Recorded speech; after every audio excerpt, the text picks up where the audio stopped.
Hello guys, welcome back to this channel. In today's video, I'm going to show you how you can get this picket fence and grow a garden new beanstalk update.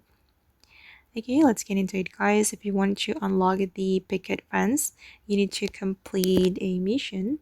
Wait, I'm going to go to my fence skins. Okay, I have already applied my picket fence, and if you want to get this fence skin, you can go to your garden guide. Okay, wait, I'm going to go to the player menu. Okay, and if you want to unlock the picket fence, you need to be at level 10. So you need to increase your XP and then you will unlock the level 10.